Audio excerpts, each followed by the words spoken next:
When the world praises you, when success is at your feet, when your name is already respected, would you walk away from it all for the sake of truth? Saint Alphonsus Liguori did. After losing a case due to corruption and manipulation, he famously said, "World, I know you now." That was the turning point. In his famous book, The Glories of Mary, he poured out a lifetime of love for the Mother of God. Their mission was simple and powerful: to bring the gospel to the most abandoned. He sold the silver from his house to feed the poor. At the end of his life, blind, crippled, and abandoned by many, he still held firm in prayer. His soul remained sharp even as his body failed.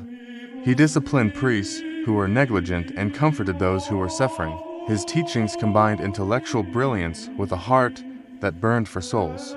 Alphonsus gave up everything the world considers success to embrace a mission that would outlast his name. What excuses are we still holding on to? He didn't just talk about holiness, he showed the path. A path for the weak, for the lost, for anyone willing to start again. He believed deeply in confession, in the healing power of mercy. He knew what it meant to be a sinner, and he wanted no one to die without hearing about God's love. Like this video, subscribe to the channel, and hit the bell so you don't miss the next saint who will shake your soul awake. And tell me in the comments, what comfort or attachment is Christ asking you to surrender? He trained missionaries to go where others would not go, to preach where others were afraid to step in. And despite being plagued with illness, arthritis that bent his body and caused constant pain, Alphonsus never stopped writing, preaching, and leading.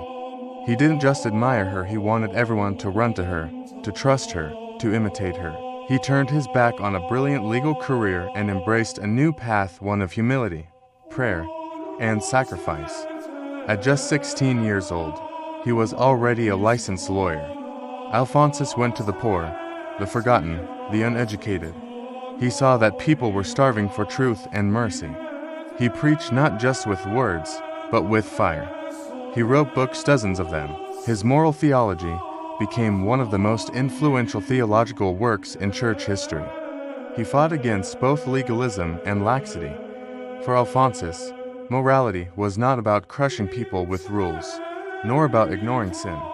It was about guiding souls toward the mercy of God with clarity and compassion. By 19, he was making a name for himself in Naples as one of the brightest legal minds of his time.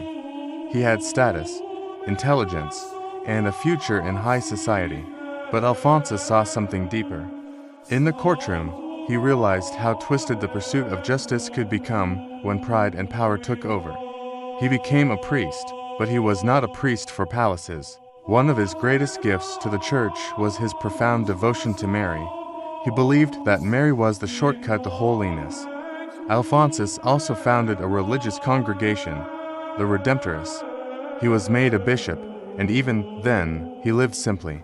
Alphonsus faced ridicule, misunderstanding, and even betrayal from within the church, but he remained faithful. He was declared a doctor of the church not because he sought titles, but because he lived truth.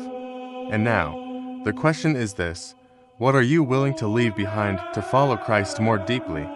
If this story challenged you, moved you, or lit a fire in your heart, don't let it fade.